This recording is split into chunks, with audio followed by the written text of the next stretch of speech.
Right. One more thing to do here. Okay.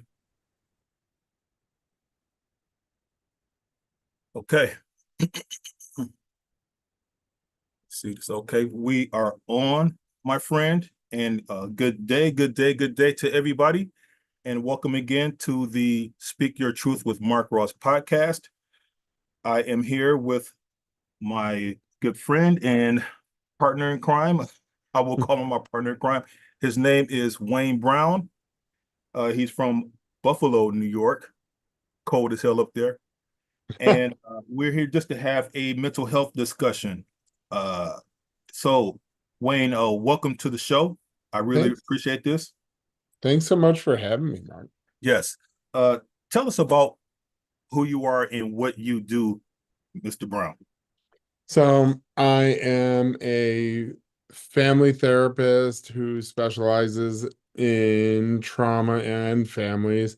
I also teach at the University of Buffalo, where I help master's students become professional social workers. Okay. Okay. How long have you been doing that? I've been at UB for 2 years. The university I was working at beforehand is no longer in existence. Oh, okay. Okay. Uh, uh, in your bio that I read in Matchmaker, uh, you said that you were a social studies teacher also, or that you Yes, yes. previously worked as one.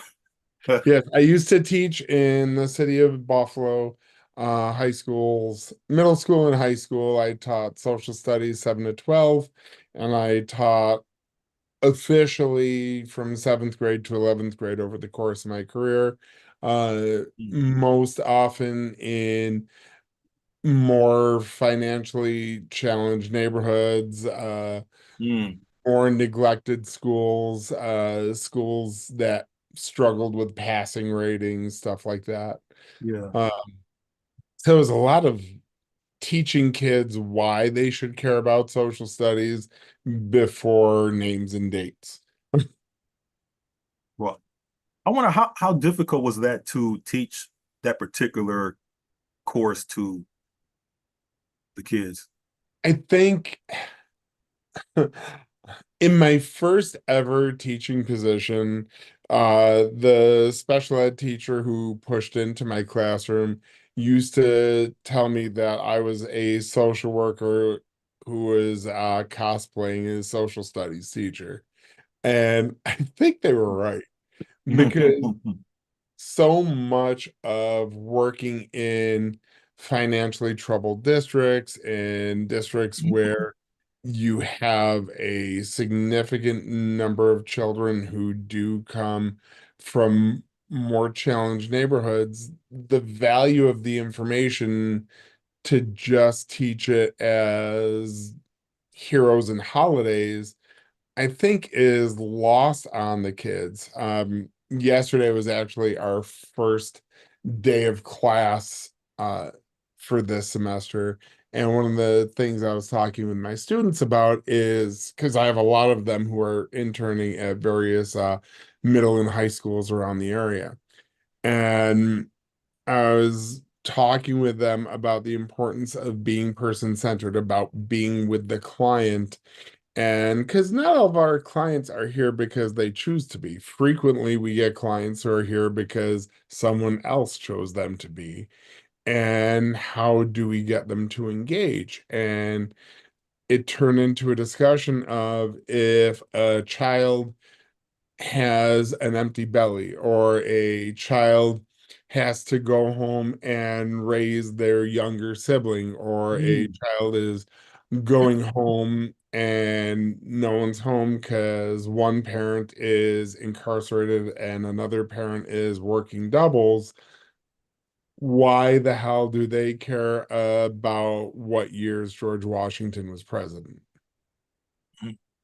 So Yeah, basically, excuse me. So basically, there were other issues going on right, with the ability to engage and learn the material for the students.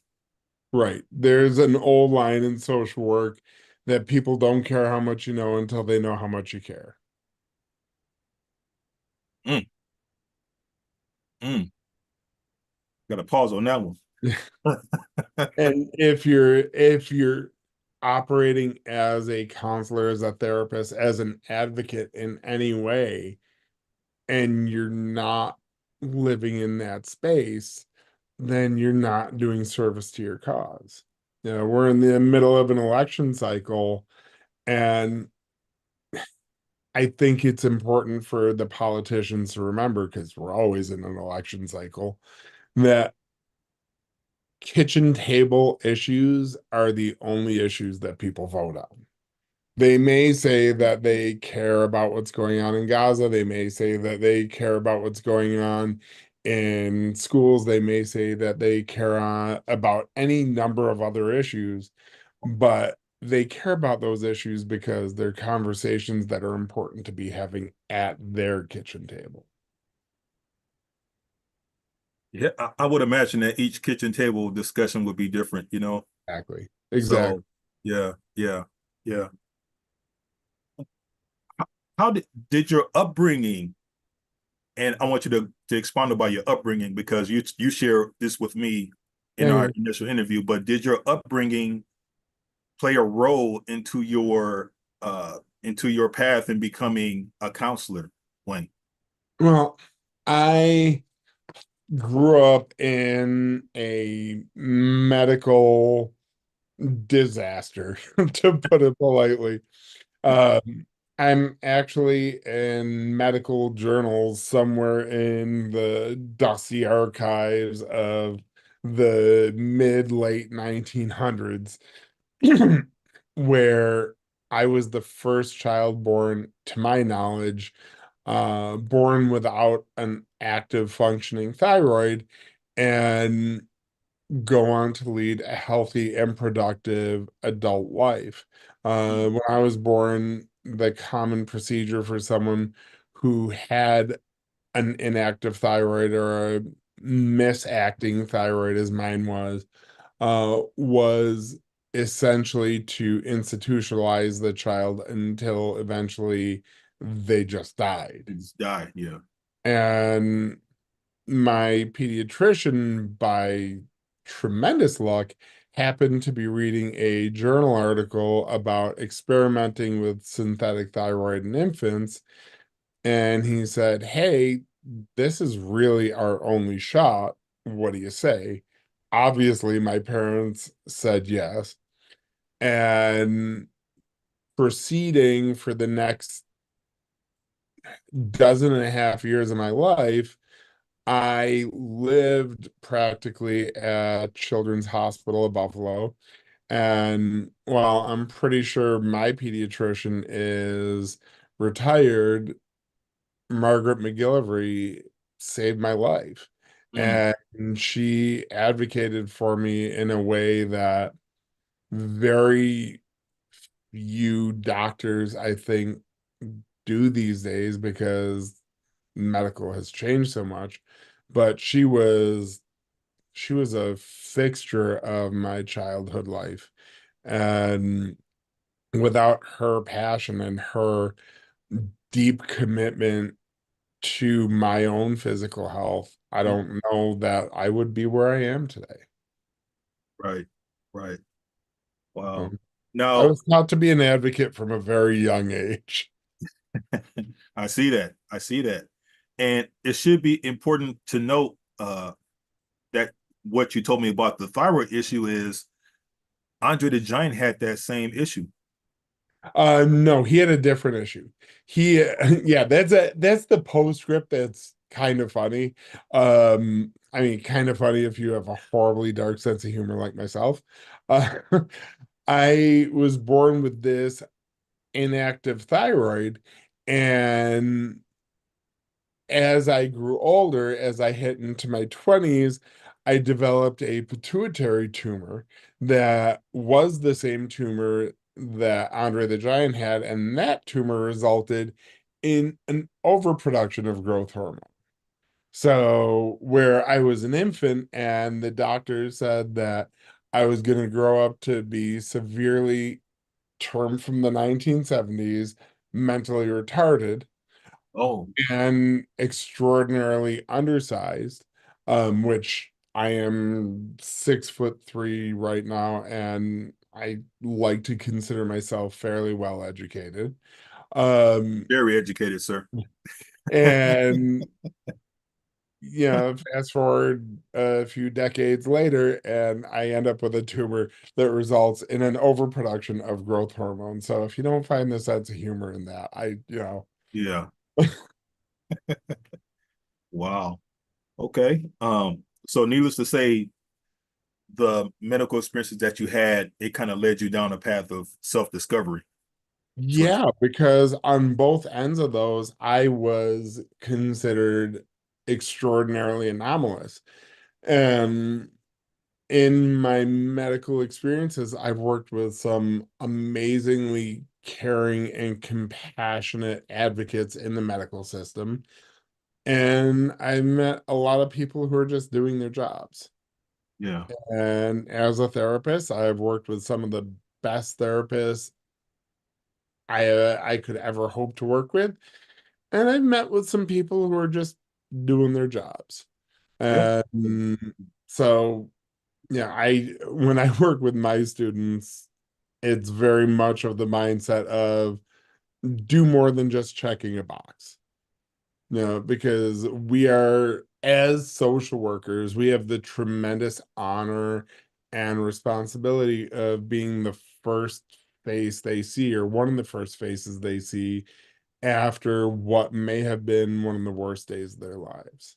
Mm. So taking that as a tremendous honor and a duty to be the person that they need in that moment. Right, right. Now, as a therapist, what do you have a target audience that you cater to? For me personally, I prefer doing family therapy work. I also have a penchant for trauma therapy. Um, Within those two categories are a lot of subsets. I do a significant amount of work within the GLBT community. I do a significant amount of substance use disorder work, um, as well as some higher order behavioral health diagnoses. But as far as like family therapy, it's a lot of repairing family connections, developing language so that way estranged adult children can begin to reconnect with their parents or their fosters or Mm, what have you. It's extraordinarily deliberate work. that's a good word to use, deliberate, focused. Yeah, Yeah.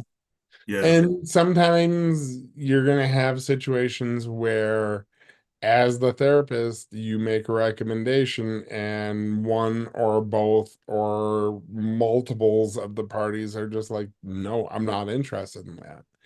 And then it becomes a question of, okay, then are we going to continue to pursue bridging the gap, or is the best solution to walk away?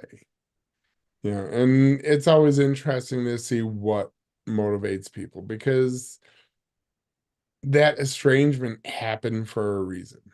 And when you have estrangement in family members, all family members might be operating from the same set of information and they might agree with 80% of the information. And the 20% is all subjective and interpretive. So is it safe to say that certain behaviors from your experience is learned? I think most behaviors are learned. Oh, Even the traumatic ones? absolutely. Traumatic behaviors are absolutely learned behaviors. Hmm. because if I grew up in a family where if I speak back to my father, then he's going to take a belt to me, then I'm going to be more likely to not say anything. And that is a learned behavior that continues on through adulthood.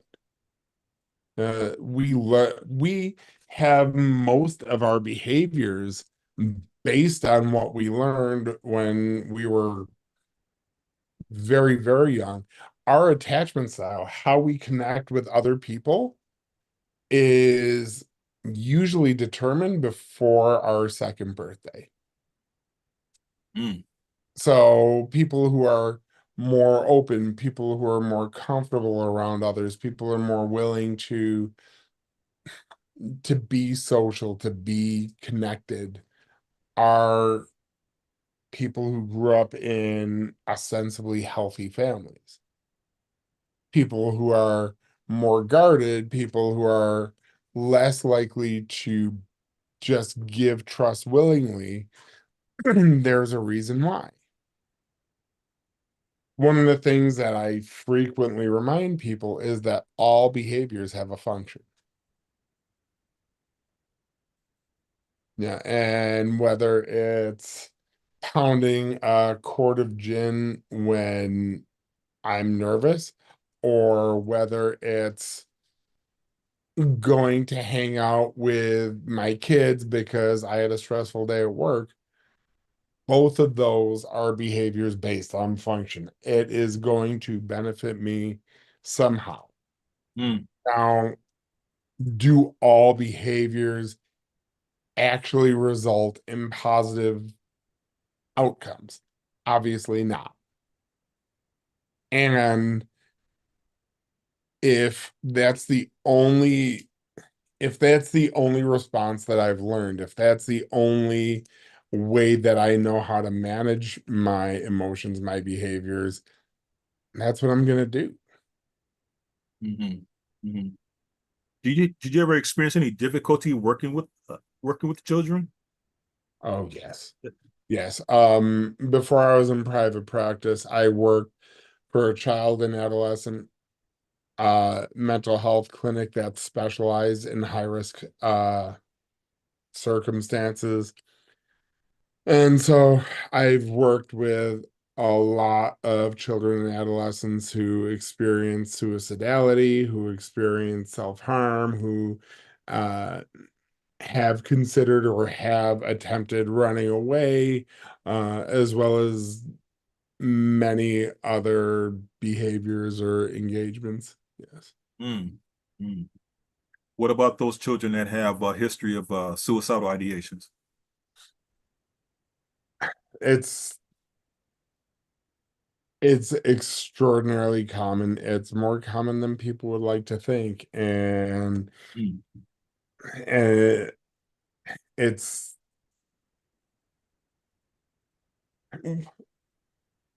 I think we as adults think that if we know everything about our kids, that we can protect our kids. And this is one of those sticking points between me as a therapist and the client I serve and their parent or their foster parent. Um, they uh, they want parents come to me and say, I want to know everything about my child. No, you don't. Mm. Mm. You think you Mm. do. Yeah. Yeah. Absolutely, you do not. Uh, And any parent who disagrees with that, I challenge them to think about when they were 12, 13, 14 years old and whether their parent or foster or step would have been better off knowing every single thought, feeling, emotion they had. Adolescents have all sorts of aberrant thoughts and behaviors. mm. And if we knew all of them, that would not serve us well. So, in if you have a child who is moderate to higher risk, my recommendation is finding a good agency. If you've got someone who is moderate to high risk, or at least higher moderate to high risk, they should not be in a private clinic like myself. They need to be in an agency where someone is available 24 hours a day, 7 days a week. Residential, you mean? Not necessarily, but like if I have a 14-year-old child who has vocalized suicidality, they have a plan, they have a strategy, they have means, they have opportunity, and all we're working on is moment to moment. Hmm. That is way too high risk for them to be in a private clinic where if I'm out for dinner with my family for my birthday and I don't get a chance to answer the phone because I don't hear the phone ring, that's not the appropriate level of care. They need to be with someone who can meet that need. And I love 988. 988 is a tremendous service, call or text, for people who need that feeling of connection, for people who need someone to talk to at a low moment. What's it called? 988. 98. Yes. Okay. And like I said, literally call or text, and you can talk to someone immediately about the struggles you're having. Mm-hmm. Um, for someone who's got a child who is vocalizing suicidality, I would, or not even suicidality, but just the thought of, I just don't want to be alive anymore. Because believe it or not, Mark, those are two different statements. Hmm. I want to die versus I want to kill myself are drastically different statements. Oh. Because some people vocalize, things are overwhelming, I'm drowning. If I could just go to sleep and not wake up, everything would be simpler. Could that graduate into I'm going to take action on it? Absolutely. Yeah. And it's a good warning sign. And if your kid is saying that, then they should be talking to a professional. It does not necessarily mean they need to be referred to an inpatient program. Um, let them sit down with someone like me, and someone who is skilled at working with children and adolescents, because the last thing that you need is a therapist who's going to smash the panic button every time a kid burps. When you're working with children and adolescents, you need to understand that those kids are going to challenge you as the therapist. They're going to tell you things that are possibly things that your parents need to know or step parents need to know.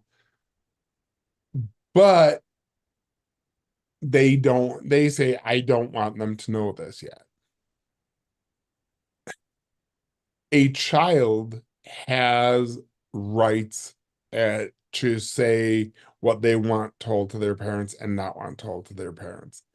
And just because the parent is paying the bill doesn't mean they have access to all the information. My child still has health care confidentiality privileges and rights. Mm-hmm. Mm-hmm. And if I'm working with an adolescent who is saying, I really don't want to be alive anymore, we are going to work on ways to remain alive. We're going to work on reasons to remain alive. What is one thing worth living for? Hmm. And I will sit with them until we figure out something that's at least a little bit worth living for. And maybe it's their cat or their dog, or maybe it's their significant other. Maybe it's because they want to go to a concert next week. If they can vocalize a reason why they want to be alive, that's what we call a protective factor. Mm-hmm. Mm-hmm. So what we want to be doing is building those protective factors. We want to have something that the kid is moving towards. Now, if you have a child who is in their room 23 hours a day, who is vocalizing, I want to die, who is panicky anytime they leave the house, who is antisocial to the point where they don't have the energy to engage, like if they have a sibling who they used to fight with and now they just don't care. Their bedroom is far messier than it would normally be. Um, they vocalize emotions of what's the point. Mm, These are indications that the kid is perhaps giving up a little bit more. mm, And mm, again, more signal that you might wish to talk to a therapist, and or if your kid is saying, I'm going to kill myself, mm. take it seriously. Yeah. And if your kid is saying like, oh my God, I failed a test, I'm going to kill myself, that's, Yeah. understand that's a little bit hyperbolic, but you still want to check it. Sure. Sure.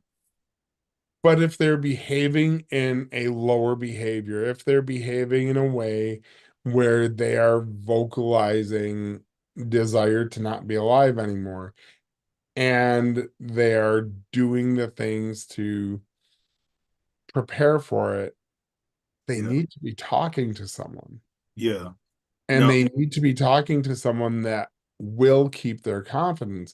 Because if the kid doesn't trust their adult, and they're going to a therapist who's going to tell their adult anything that they say, then the kid's not going to talk to the therapist, and then all you're doing is cosplaying therapy. Mm, You want a therapist who's going to be your child's primary advocate.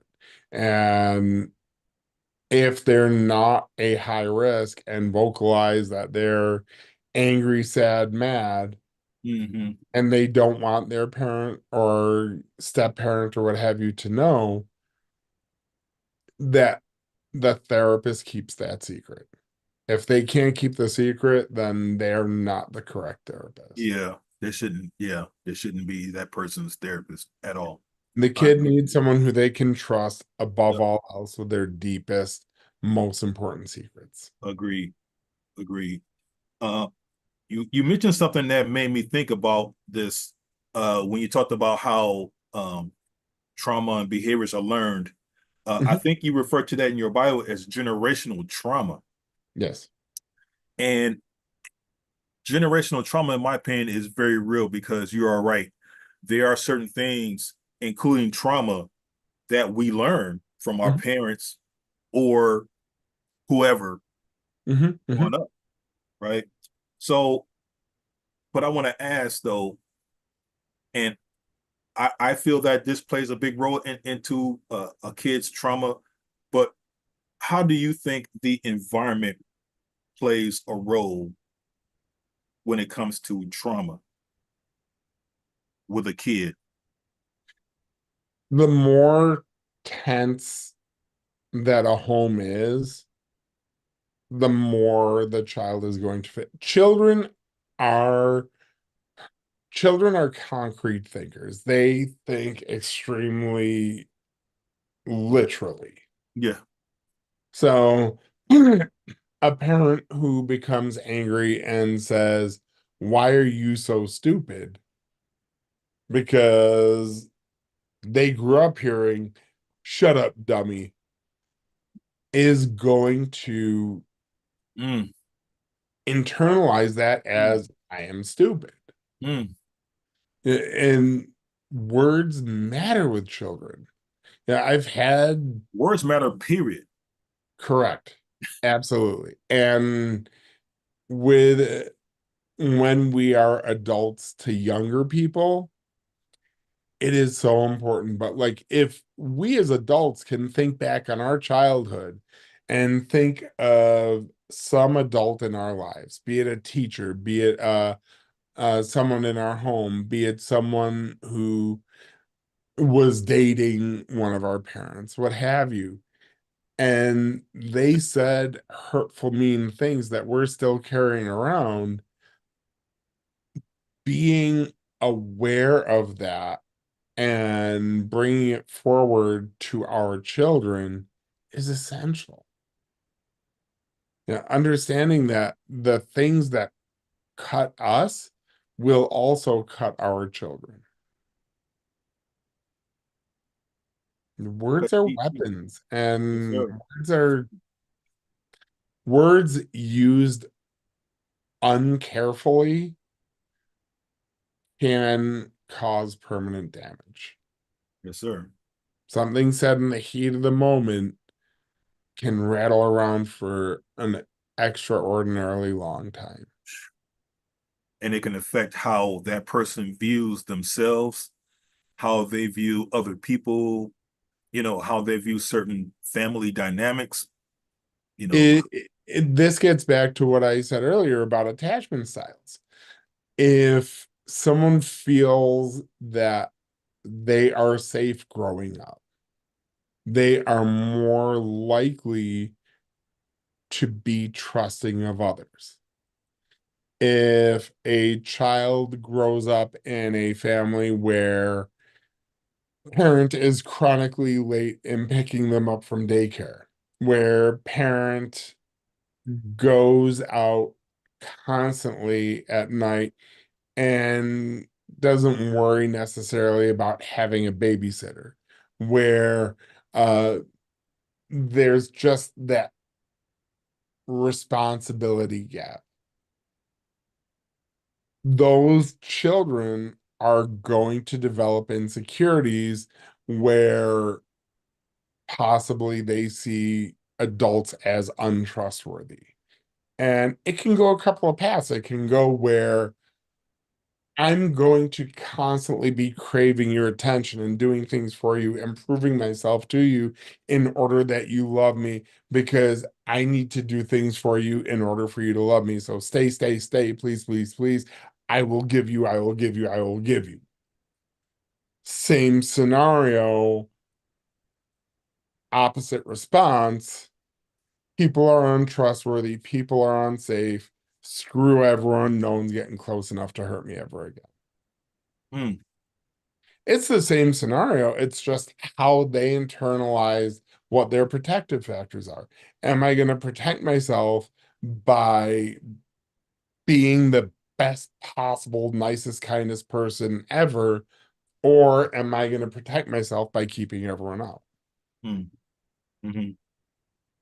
And when you've got people who have those similar defenses, you're going to they're going to have interesting personal effects. So let's say the opposite scenario. You have a child who grows up in a home where the parents are always there and the adults in their lives are constantly attentive and they're constantly commenting and getting involved. And this is the adult who says, well, I'm glad you got a 91 on the test. What happened in the other 9 points? Yeah. And the adult thinks they're making a joke. And the child internalizes that as I'm not enough. Um, I love it. I'm sure you've heard the old theory of is the glass half full or half empty? Do you know what that is actually asking? Because there is a significance of the question of whether you see a glass as half full or half empty. What's that? What are you noticing? Are you noticing what you have or what you're lacking?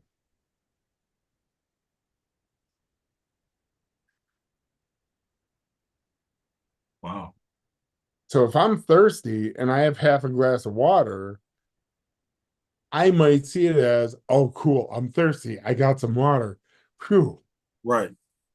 Or I could be thirsty and go into panic mode because I don't have enough water. And that half glass of water is, oh no, when am I going to get another drink? I don't know if I can drink this because what if I'm more thirsty later and there's no water to be had? Mm. Perception. Correct. And with people who grow up in trauma, who grow up with a shortage of food, a shortage of love, a shortage of protection, a shortage of safety, we operate as adults from a constant deprivation mindset of, I don't know the next time I'm going to get a sandwich or a glass of water or a hug or a whatever. Mm. Mm. I think, I think that plays into how a lot of adults interact too, because you have a lot of people who are very needy, they're clingy.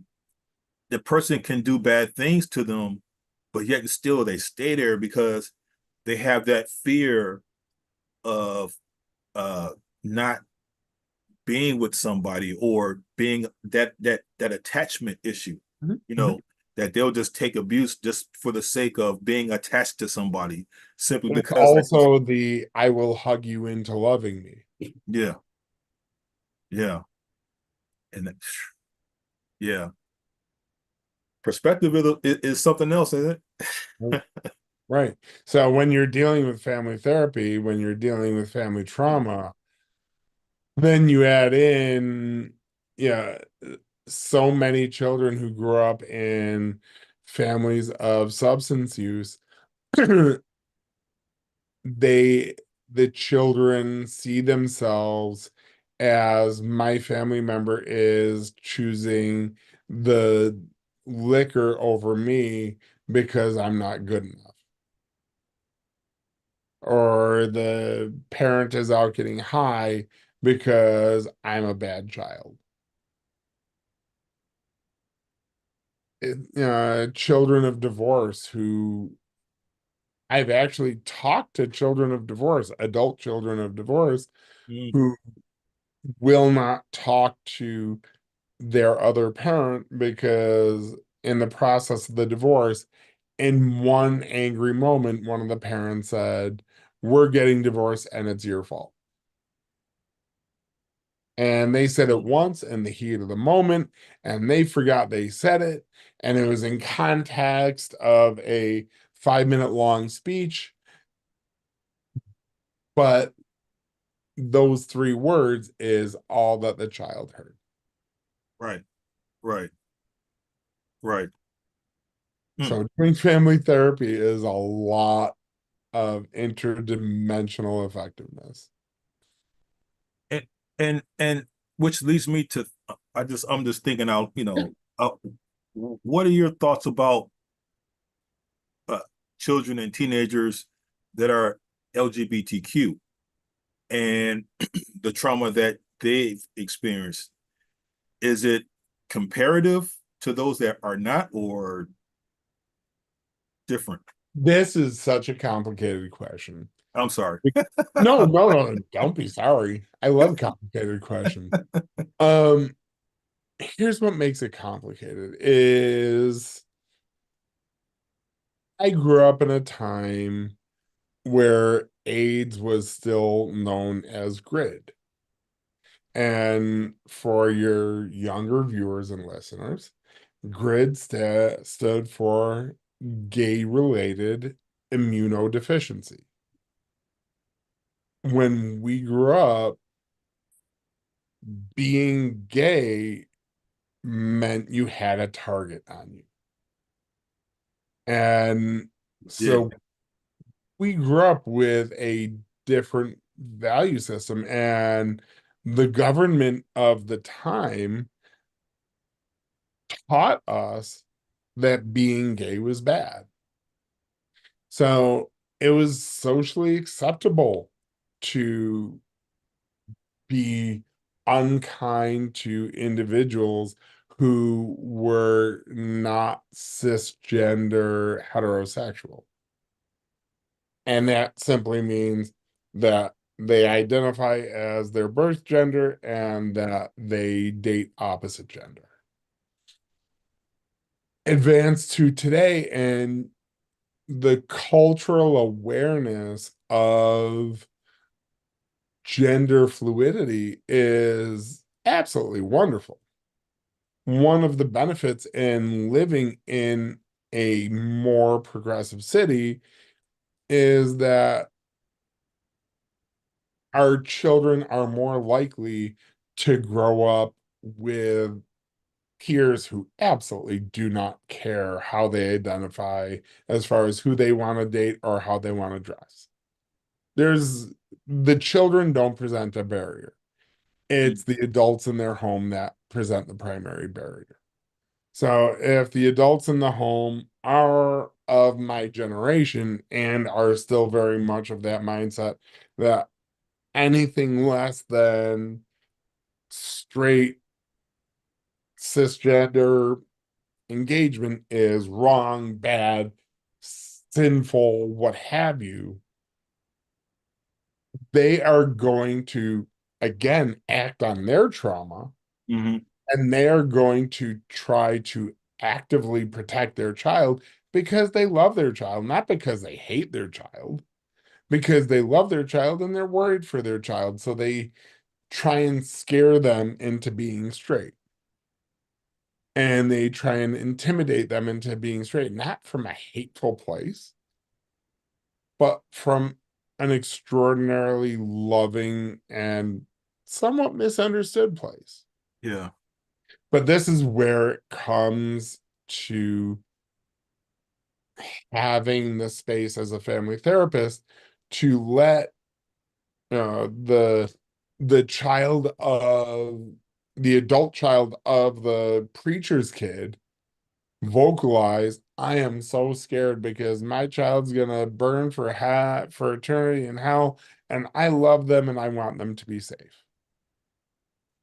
And being safe means that they marry someone that they're not attracted to and continue on living this fake life in order that they can go to heaven and be with their family afterwards. And they don't think of it as inflicting misery on the child. They think of it as, I'm keeping my child on a track where they can go to heaven. Mm. So the adult's goal isn't objectively offensive. Mhm. It's it's a caring place. Yeah. Now that's giving a lot of benefit of the doubt. Some people are not operating from a caring place and they just No. worry about what are the neighbors going to say. Mhm. But as a therapist, it's my tendency to give the benefit of the doubt first Sure. and operate from there. And if we are operating from a benefit of the doubt place first, then we can be with them and have that conversation with them and figure out a way for the adult and the child to dialogue more and learn that child's reality and learn that that child has their own sexuality and you're not going to shame them into compliance. That, yeah, maybe they'll shove it down for you and maybe they'll pretend to be this person that you need them to be, Mm. and that they're going to be miserable in that role. So, it's working with the adult and saying, hey, your child Johnny is attracted to Jimmy and Jimmy really likes Johnny. Why does that scare you? and listening to what they say, why it scares them, and addressing the words they say. This comes back to, again, in an election cycle, when you're going out door knocking, talking to the people, whether it is GLBT issues, whether it is taxes, whether it is green energy, whether it is whatever, what is the person's primary concern and why is it a concern? And answering the question that they put forward. So when you're dealing with young people who are not cisgender heterosexual, they need someone who is going to listen to them and listen to their experiences and accept their experiences as they report it Mhm. and help them bridge the gap between there and their adults. Yeah. And I remember back, I think it was like in the late 80s, early 90s that, there was a lot of killings that were related to people of the LGBTQ Right. lifestyle. And, it was crazy that you would see it was becoming common at that particular time when the stigma of that was such a heightened, an alerted, a frame of thought, Yeah.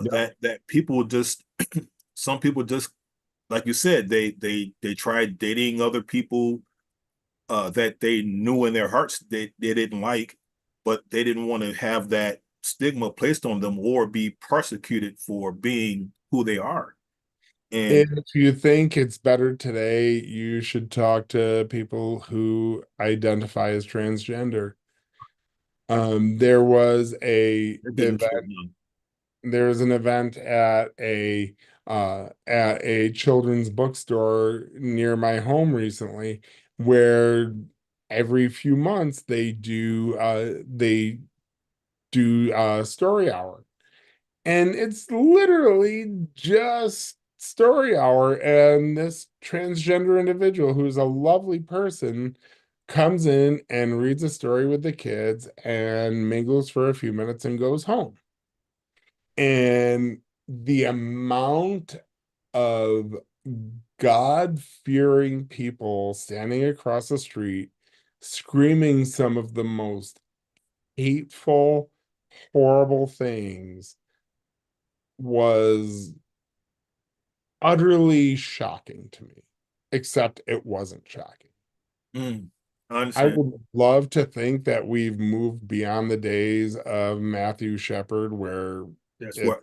socially okay Yeah. to stone an adolescent to death, but we're not as advanced as we like to think we are.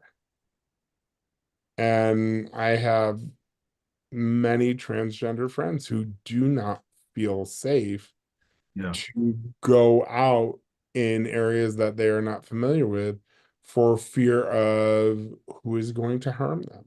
Yeah. Yeah. It's history is repeating itself, certainly. Mhm.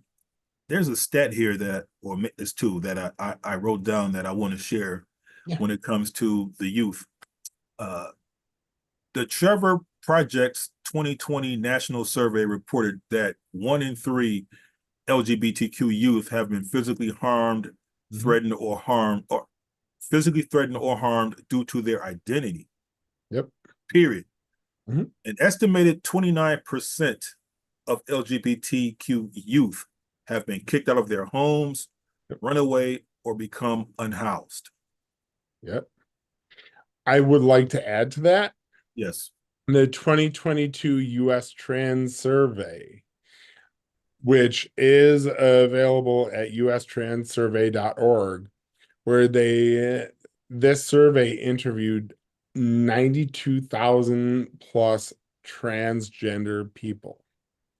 94% of respondents who lived at least some time in their life as a different gender than the one they were assigned at birth reported they were either a lot more satisfied, 79%, or a little bit more satisfied, Mm. 15%. It is hard to imagine anything that you could interview 92,500 people on and come up with a 94% agreement on.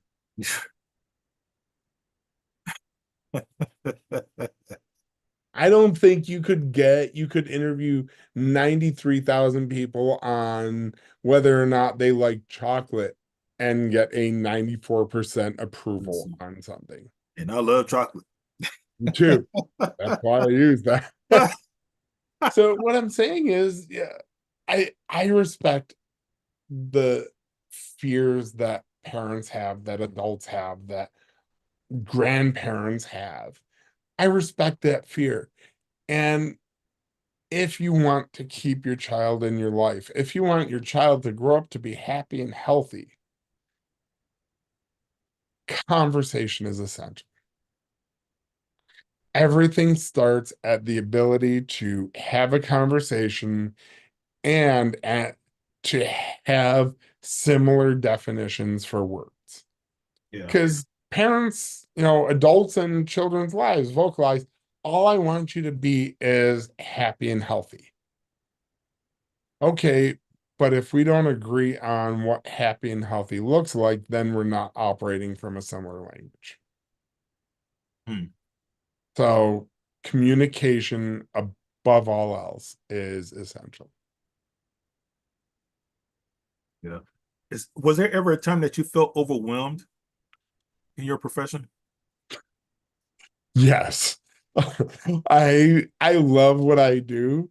Um, and not every family therapy session ends with happily ever after. Hmm. Uh, I would say a vast number of family therapy sessions don't result in happily ever after because there's barriers, and the barriers are individuals have their own agendas and their own values and their own emotions. Um,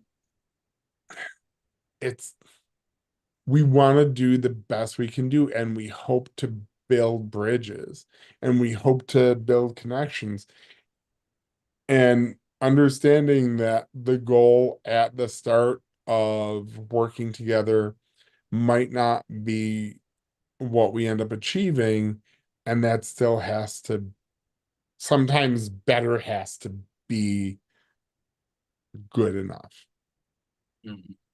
because Mhm. sometimes better is the best you're going to get. Mhm. Uh, if you have a family that has severe severely ineffective communication and they begin communicating a little bit better and can sit at Thanksgiving dinner without someone throwing the yams across the room, that's better. Mhm. And the more we make small steps, the more everyone is willing to make small steps together, the more growth that can happen. Yeah. Yeah. I hear you. Let's talk about self-forgiveness, Wayne, because I think that's very important in regards of the evolution of a person's spiritual growth and mental growth. How can you help people find that self-forgiveness when they can't find it for themselves? Um, it's self-forgiveness is one of the trickiest things. Self-forgiveness is really an active and deliberate choice. It is partially choosing to let go of other people's inflicted traumas upon you. It is choosing not not accept other people's BS, so to speak. Yeah, and understanding that just because my family put these anchors upon me does not mean I need to accept it. So sometimes self-forgiveness is the deliberate act of saying, no, Yeah. I'm not accepting your drama. You can say these hateful things to me, and I'm not accepting it. On principle, I am not accepting it because I don't need to. And that's a first step, is saying, you know what? Your BS is not my BS. Listen. And I'm going to, I don't have the need to forgive you. Mhm. And I'm going to give myself space to grow from here. Fair enough. Fair enough, Wayne. How can people reach you? I do have a website. It's willowgrovecounseling.net. WILLOWGROVECOUNSELING counseling dot net. I do have some speaking events coming up in New York State. Any mandated reporters who are required to complete their training, because we have to re-up our ethics trainings as well as our mandated reporters trainings. I do have trainings coming up in October as well as December. You can find those at my website. Right. I also have blogs and all sorts of other podcasts that people can listen to the content. And if you do live in New York State, I'm more than happy to work with you. Fair enough. Mr. Wayne Brown, thank you for taking the time to come to my show and chopping it up with me, sir. Thanks so much for having me. Thank you so much. And thank you guys for watching the Speak Your Truth with Mark Ross. I will have another show coming on tomorrow, so stay tuned for that. And remember, self-care is important, so please make sure that your mental and physical health is a priority every day first. You guys have a good day. You too, Wayne. Take it easy. Thanks, you too.